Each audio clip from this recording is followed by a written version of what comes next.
The Arizona sun dipped low over the horizon, staining the desert sky in shades of copper and blood orange.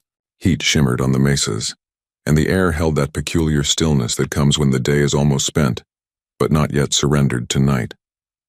In the middle of this vast quiet stood Greyhawk Estate, an improbable palace of glass and stone, its modern towers glinting like knives against the ancient earth. It was wealth pressed into the shape of a fortress, a symbol of everything the world had taken from the Apache, and then tried to give back in money. Inside, Talon Greyhawk, the young heir to the empire, leaned against a wide window and watched the sun die behind the saguaros. He was barely 27, tall, sharp-featured, and restless, the kind of man who looked carved rather than born. His ancestors had hunted these same lands long before fences or oil rigs. Now those lands stretched under his name in a tangle of deeds and bank accounts that he neither celebrated nor fully understood. He had inherited more than property. He had inherited a silence that felt older than him. Talon's father, Wesley Greyhawk, had been the first to bridge two worlds. Half Apache, half European, he became a legend of business, discovering oil beneath the sacred valleys and turning the family's name into a brand known from Phoenix to New York. When he died suddenly, a heart attack in the middle of a corporate gala, newspapers called it a tragedy of wealth, but the tribal elders called it a consequence. Talon never asked what they meant by that. He didn't want to believe in curses, only in numbers, and numbers had always been kind to him. Now the estate echoed. Its halls were too large for one man. The marble floors gleamed, and every surface reflected light but no warmth. Servants came and went like whispers.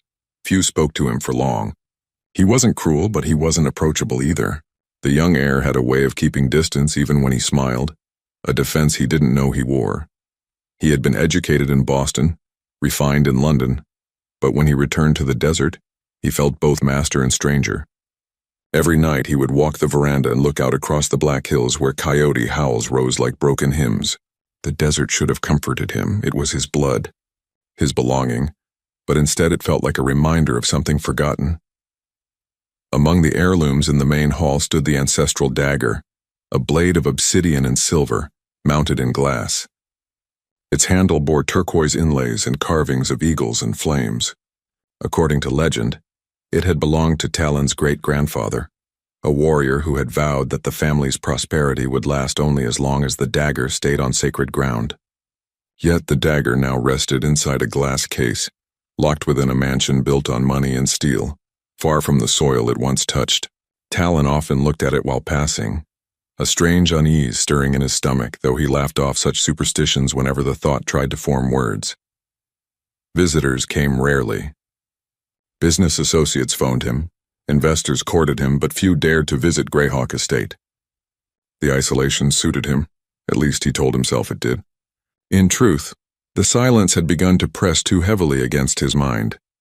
The laughter that once filled the halls when his father lived had long been replaced by the sound of wind crawling through open windows. Then came the new maid, Isabel, sent by a distant cousin who promised she was reliable and quiet. Talon barely noticed her at first.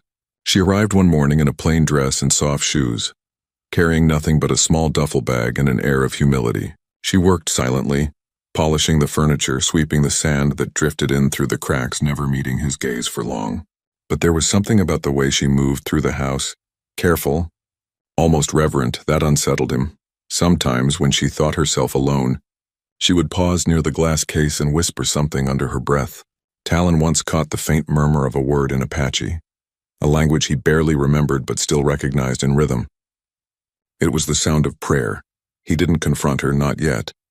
But that night, as he sat by the open window, he thought of her face in the dim light, the way her fingers brushed the air near the dagger as though sensing a presence he could not see. Outside, lightning flashed over the distant hills. The storm was coming, one that the desert had been waiting for. And as the first drops began to fall against the glass, Talon Greyhawk realized that for the first time in years, he was not merely alone. Something else had entered his golden estate, something older, quieter, and far less predictable than wealth. The next morning broke clear and sharp after the night's brief storm. The desert seemed scrubbed clean, the air smelling of creosote and rain. Drops still clung to the edges of the veranda, glittering like scattered glass. Talon Greyhawk stepped out into the brightness with his coffee and watched the sky stretch endless and blue as if nothing had ever disturbed it. But something within him had shifted. The storm had passed outside, yes, but inside the walls of his home and perhaps within his soul, a different kind of stirring had begun. Inside the kitchen, Isabel was already at work. She moved with quiet precision, her motions smooth, deliberate, almost ritualistic. She was young, no older than 23, but there was an old gravity to her, a stillness that made her seem untouched by the restless rhythm of the modern world. Her hair was black as obsidian, braided neatly down her back. Her skin held the soft bronze of desert twilight, and her dark eyes, when they occasionally lifted, held depths Talon could not quite read. He had expected the usual kind of maid, efficient, invisible, trained to obey. Isabel was efficient, yes, but there was something else in her presence, something that unsettled the still air of Greyhawk Estate. She didn't just clean, she seemed to listen. When she dusted the ancestral artifacts, old pottery, woven blankets, carved stones, she touched them as if greeting familiar spirits. When she swept the hallways, she sometimes murmured softly under her breath, her words indistinct, carried away by the faint hum of the air conditioning. Talon noticed everything. He was a man of observation, trained to read details that others ignored. Body language in a boardroom, tone shifts in negotiations. But Isabel was different. Her silences carried weight. Her glances slipped through him like desert wind through canyon cracks. He told himself it was curiosity, not unease, that made him watch her. Yet something inside him tightened whenever she entered the room. One afternoon he found her standing before the glass case that held the ancestral dagger. The sunlight hit the obsidian blade just right, scattering reflections across her face. She didn't notice him approach. Her lips were moving faintly, whispering. Talon cleared his throat. "Admiring the decor?" he said lightly, Isabel startled, stepping back. "I'm sorry, sir. I didn't mean to," he waved off the apology. "It's an heirloom," he said, studying her reaction. "They say it belonged to my great-grandfather. Some people think it has power." Her eyes flickered up to his, and for a heartbeat the air between them thickened. "Power doesn't always mean what men think it means," she replied softly. Then she lowered her gaze again and returned to her work.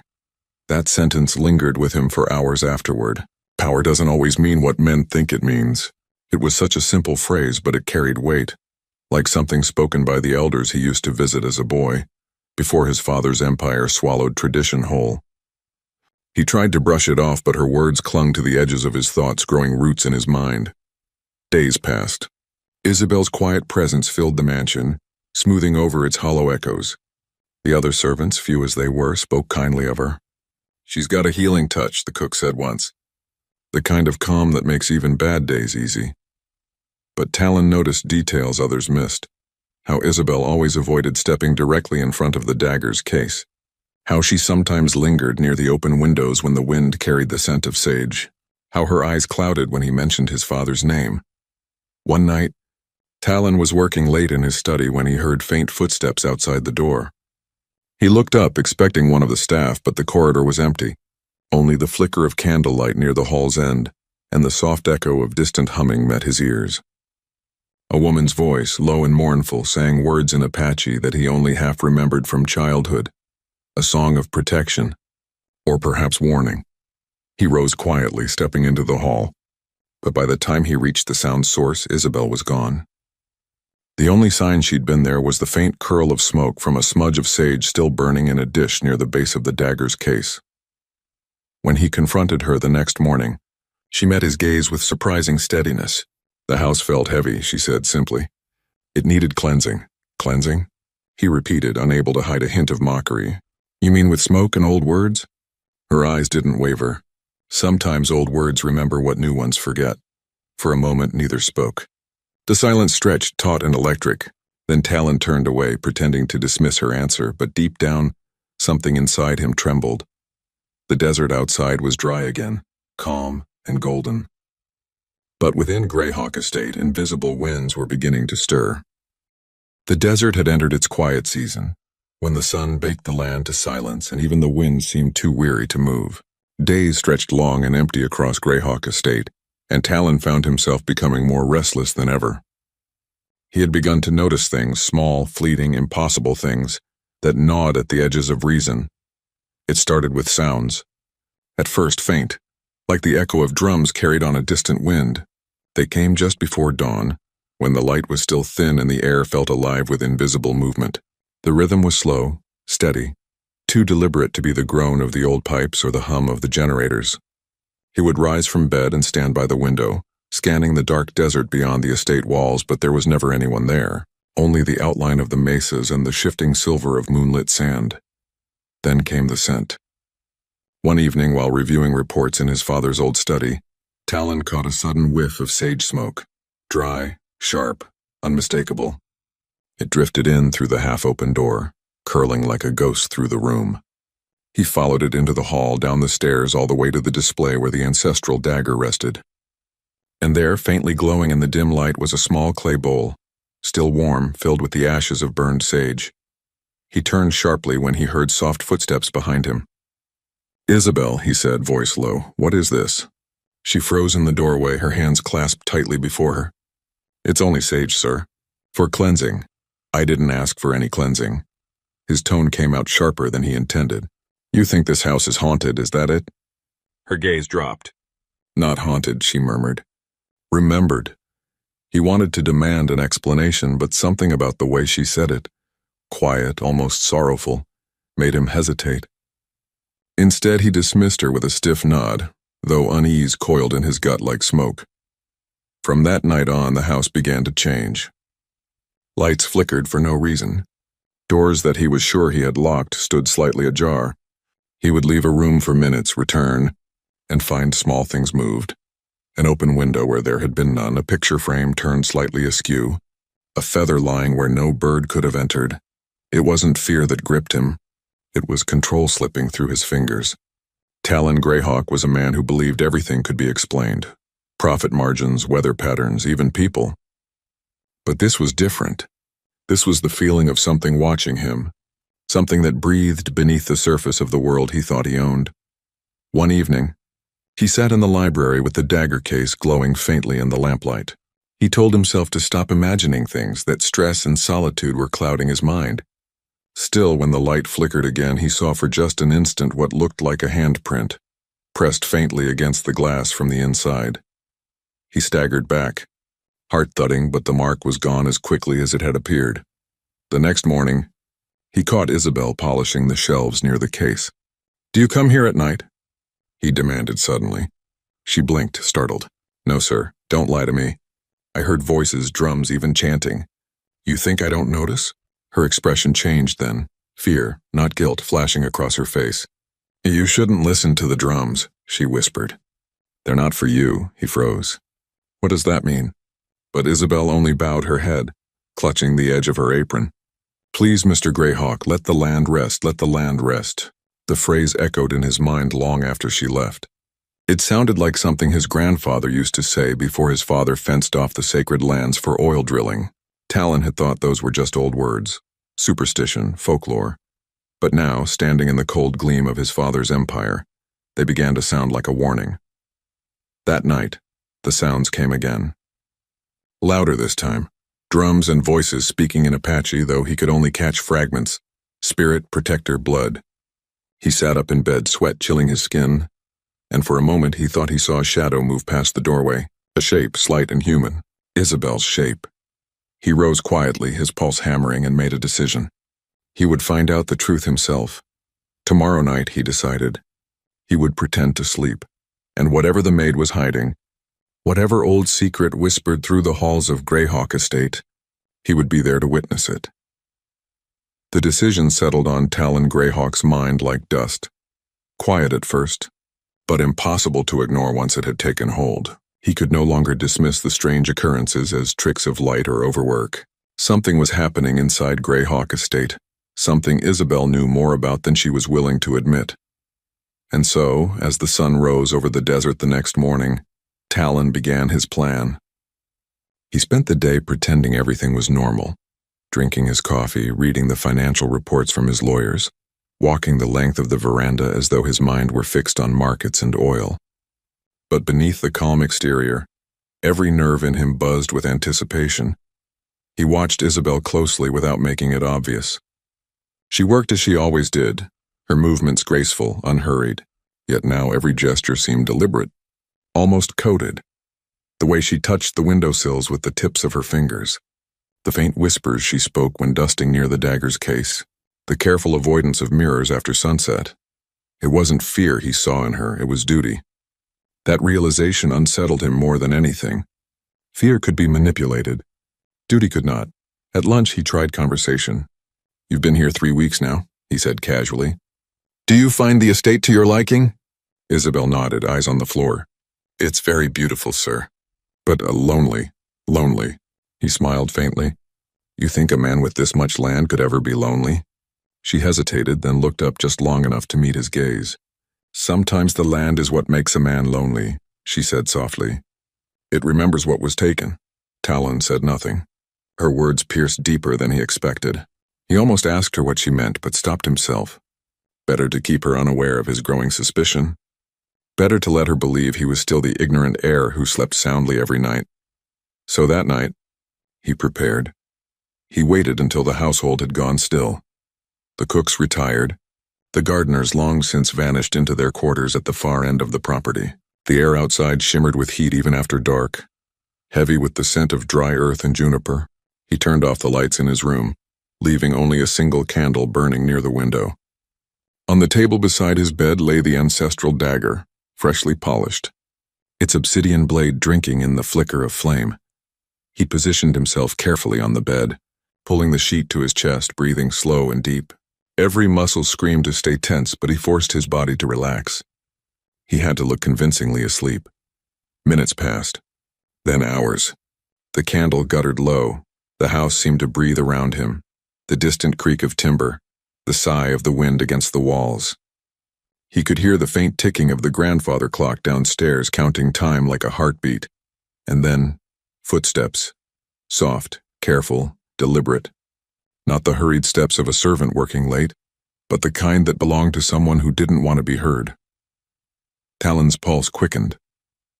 The door to his room opened with a whisper of hinges. A faint draft carried with it the scent of sage and smoke. He kept his breathing steady, eyes half-lidded. Through his lashes, he saw a shadow glide into the room. Isabel. She was barefoot, her long braids swinging slightly as she moved. In one hand, she carried a small bundle of dried herbs tied with red string. In the other, a clay bowl. She closed the door behind her and stood for a long moment in silence, head bowed. Then, in a voice barely above a whisper, she began to chant. The words were in Apache, ancient, flowing, rhythmic. Talon caught fragments: ancestor, protection, curse, bloodline. His heartbeat thundered in his ears. She moved closer to the table where the dagger lay. He expected her to take it, to steal it, perhaps to sell or to perform some ritual for her own gain. But instead she knelt before it, her lips trembling as she spoke. Talon saw tears glint on her cheeks.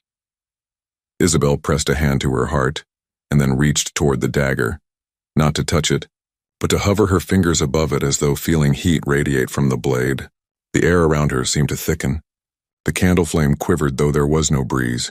She whispered one final word, then lowered her head until it almost touched the floor. Talon's throat went dry. Every instinct screamed to sit up, to demand answers, but something stronger held him still. The sincerity in her voice, the gravity in her trembling, this was not deceit. It was devotion. The chanting faded. The silence that followed was immense, sacred somehow. Then Isabel rose quietly, wiped her tears, and left the room, closing the door behind her. Only when her footsteps disappeared down the hall did Talon dare to move. He sat up, his hands shaking. Whatever she was doing, it was no act of theft or madness. It was something older, something meant for him. And though he told himself he was no believer in old ways, Talon Greyhawk trembled with a feeling he hadn't known in years. Not fear. Not disbelief, recognition. Talon did not sleep that night. Long after Isabel's footsteps faded, he sat on the edge of his bed, staring at the dagger that still gleamed faintly in the candlelight. The air was thick with the lingering scent of sage and something else, something metallic, ancient, and faintly electric. He felt as if he'd woken into another world, one that had been existing quietly alongside his own all this time, unseen. The words Isabel had spoken, those fragments in Apache, echoed through his mind. He knew too little of his ancestral tongue to understand them fully, but the rhythm, the cadence, the sorrow in her voice had struck something deep inside him, something that no wealth or education had ever touched. When dawn came, he went downstairs and found Isabel already preparing breakfast. Her eyes were red-rimmed, her movements slower than usual. She did not look at him. "Did you sleep well, sir?" she asked, voice careful, formal. He hesitated before answering. "I did." Then quieter. "You were awake last night." Her hands froze over the counter. "Yes, sir." He waited, but she said nothing more. When he finally spoke again, it was not with anger but with the same cold curiosity he used when cornering a business rival. "What were you doing in my room, Isabel?" She turned then, and he saw the fear in her eyes, not of him but of what she might have to say. "You weren't meant to know," she whispered. "It wasn't for you to see. I saw enough." He stood, the weight of the moment thick between them. The chanting. The herbs. The dagger. "You owe me an explanation." Isabel's gaze dropped to the floor. For a long moment she said nothing. Then she exhaled slowly, as if resigning herself to an inevitability. "You don't understand what this house sits upon," she said softly. "This land, your family's land, it was once sacred ground. The place where the earth and the spirit spoke to our people. But your father, he broke that bond." Talon's chest tightened. "By drilling?" She nodded. "By selling the ground that carried the bones of your ancestors. He didn't mean harm, perhaps, but harm was done. The elders tried to warn him, but he said progress couldn't wait for ghosts." "My father didn't believe in spirits," Talon said, his voice hardening, though not entirely in conviction. "And yet the spirits believed in him," Isabel replied. "And when he died so suddenly, we knew the curse had awakened." The word curse struck him like a slap. He almost laughed, but something about the raw emotion in her eyes stopped him. "You're telling me," he said slowly, "that you came here to lift it?" "I came to protect you," she said simply. "You carry his blood. The curse follows blood." Talon stared at her, unable to speak. She stepped closer, her voice trembling but steady. "The dagger is more than a relic, Mr. Greyhawk. It's a bridge. Your great-grandfather's spirit was bound to it when he made a vow that as long as the family honored the land, it would protect them. But when the land was defiled, the protection turned to judgment. He wanted to argue, to call it superstition, but every denial died before it reached his lips.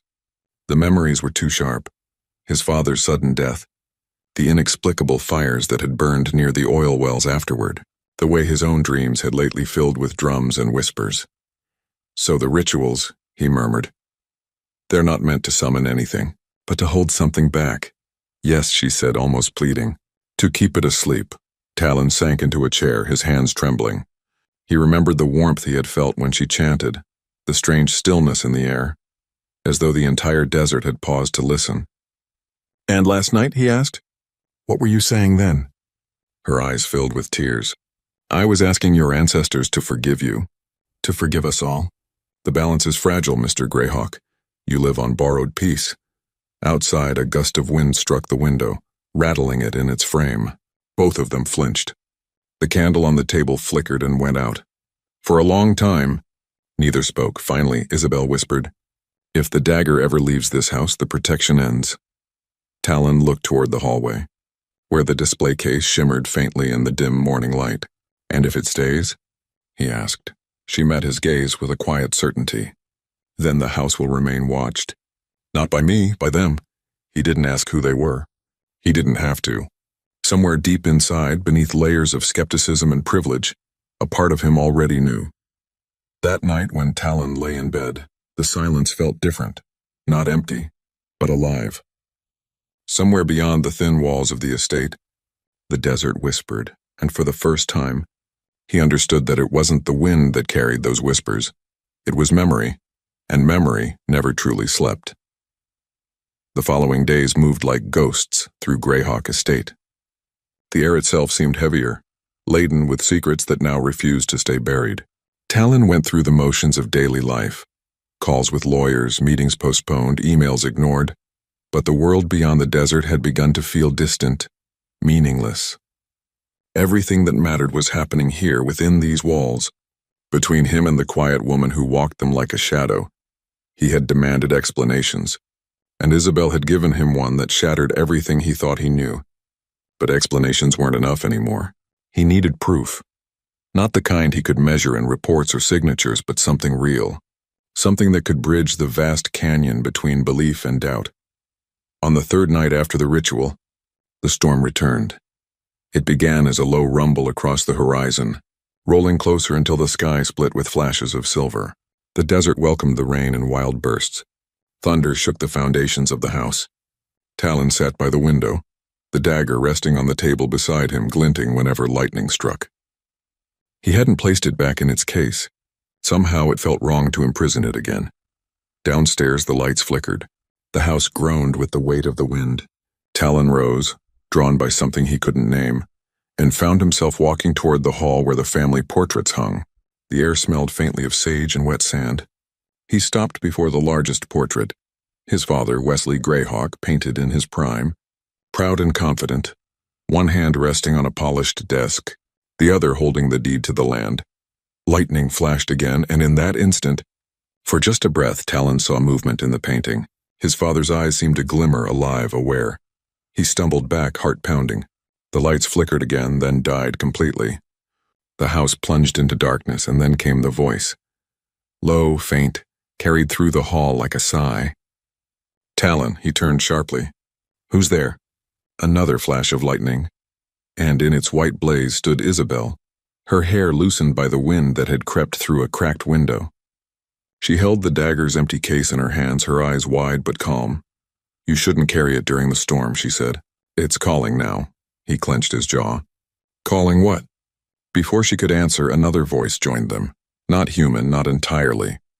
A whisper that filled the space between thunderclaps, deep and resonant, like the ground itself was speaking. It came from nowhere and everywhere at once. The blood remembers. Talon's pulse quickened. What is that? He demanded. Isabel didn't look at him. Her gaze was fixed on the dagger. Your ancestor, she breathed. He's awake. The words hit him like a blow.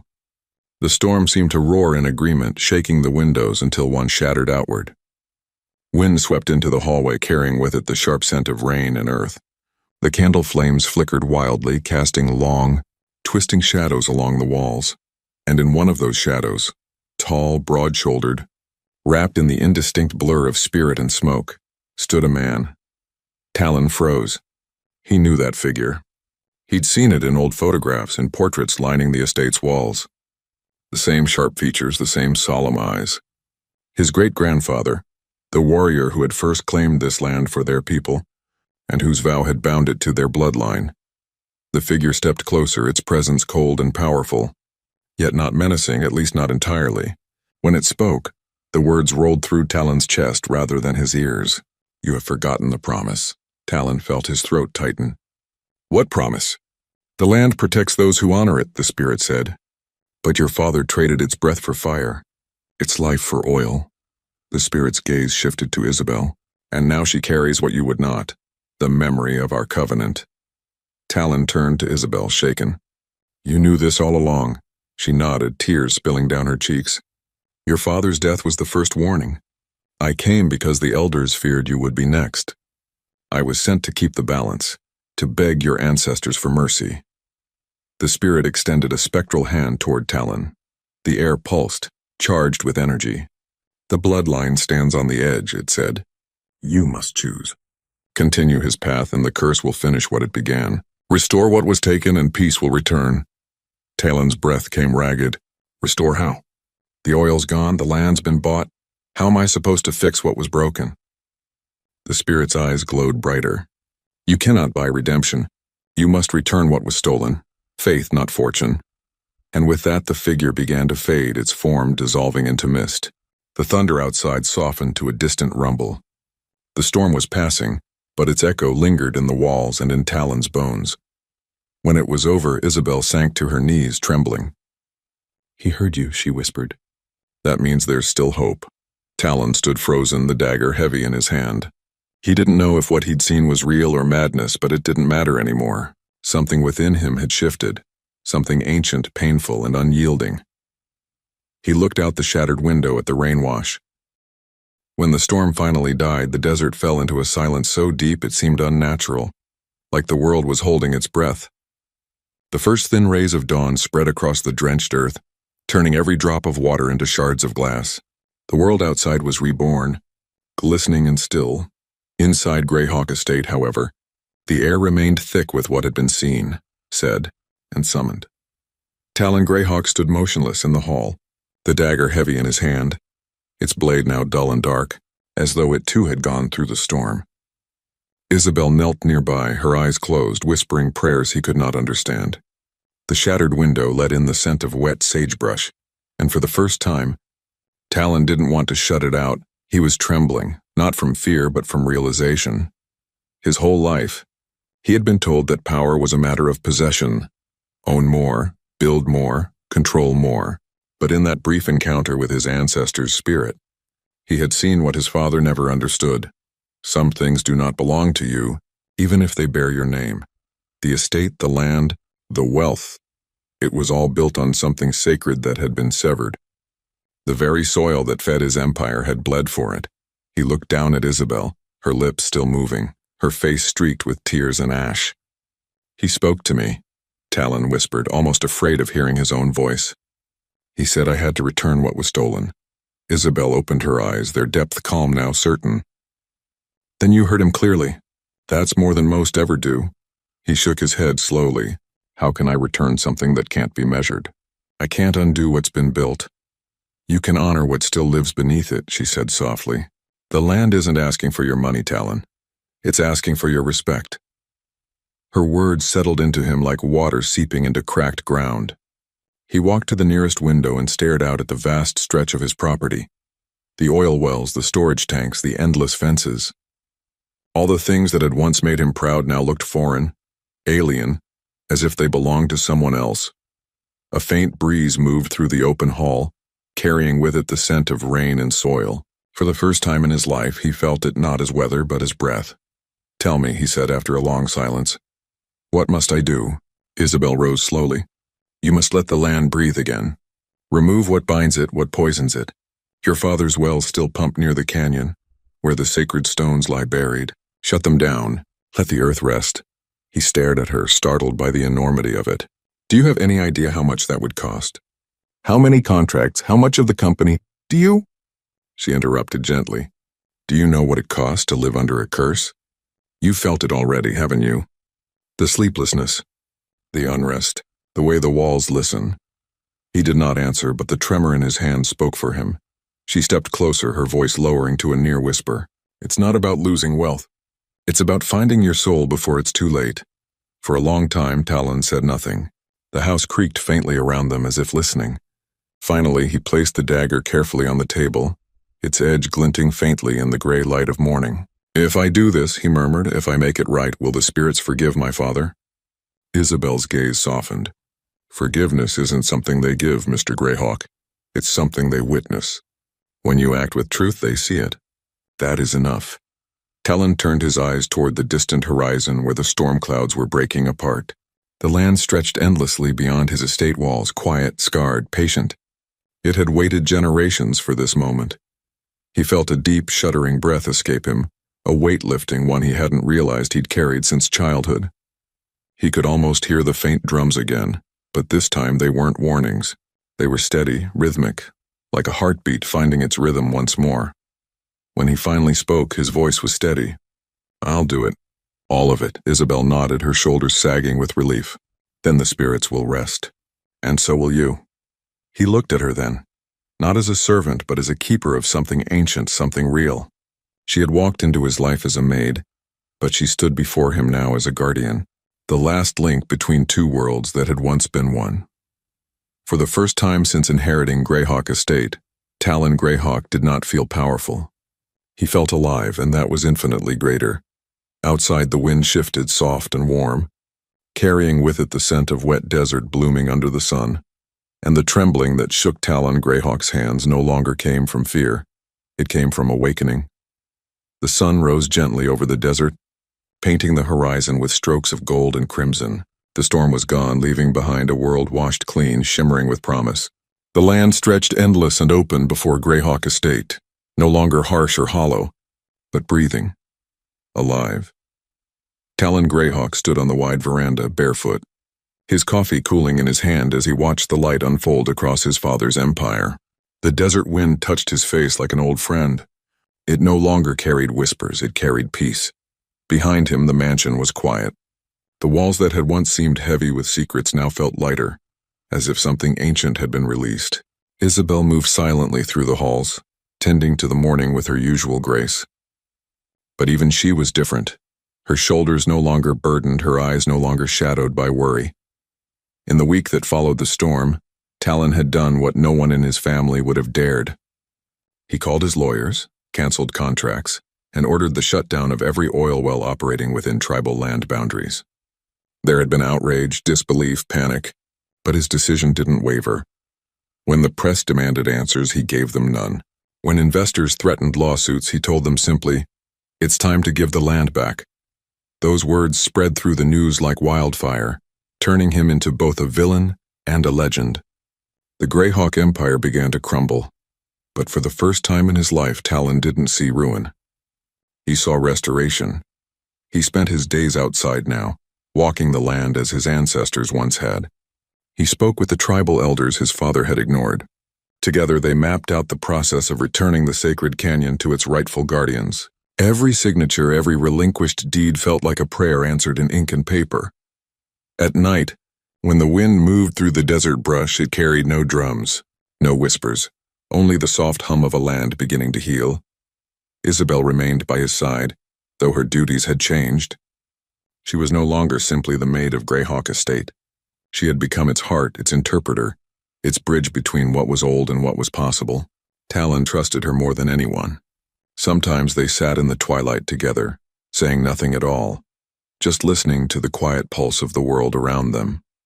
One evening, he asked her, "Do you think they're gone now?" "The spirits?" She smiled faintly, her gaze drifting toward the horizon. "Not gone," she said. "Just at rest. They don't need to speak when they've been heard." Her words stayed with him. That night, Talon took the ancestral dagger from the study and walked alone into the desert. The moon was high, white, and watchful. He carried no light, only the blade, its obsidian surface reflecting the stars. He followed the path Isabel had shown him, the one that led to the canyon where the sacred stones still stood, half buried in sand. When he reached the place, he knelt and pressed the dagger into the earth. The ground felt warm beneath his palms, alive with the faint hum of energy. For a moment, the air shimmered and he could almost see them, his ancestors standing in a wide circle around him, watching in silence. He bowed his head. "I understand now," he whispered. "This was never mine to own, only to protect." The wind stirred softly, swirling around him like a benediction. A hawk cried in the distance, and he took it as a sign. When he returned home, Isabel was waiting by the porch. She said nothing. She didn't need to. The look in his eyes told her everything. "Did you give it back?" she asked quietly. "I did," he said, "and I think they accepted." She nodded, smiling through her tears. Together they stood in the pale dawn light, watching the desert come alive. Tiny blooms, purple and gold, had already begun to push through the wet soil, defying the odds, reclaiming what had been theirs all along. Talon Greyhawk inhaled deeply. For the first time since his father's death, he felt no weight pressing on his chest, no restless ghosts, only balance. He turned to Isabel. "Will you stay?" "For a while," she said. "Until the land no longer needs me." He nodded. He understood. Some guardians belong to places, not people. As the sun climbed higher, casting long shadows across the desert, Talon looked out over his estate, his inheritance, his lesson. The world he had once ruled now ruled him in return, and he welcomed it. The drums that had haunted his nights had quieted. The whispers had become wind. The curse had become a covenant renewed. And in that quiet morning, beneath the golden sky of his ancestors, the wealthy young Apache finally understood what it meant to awaken,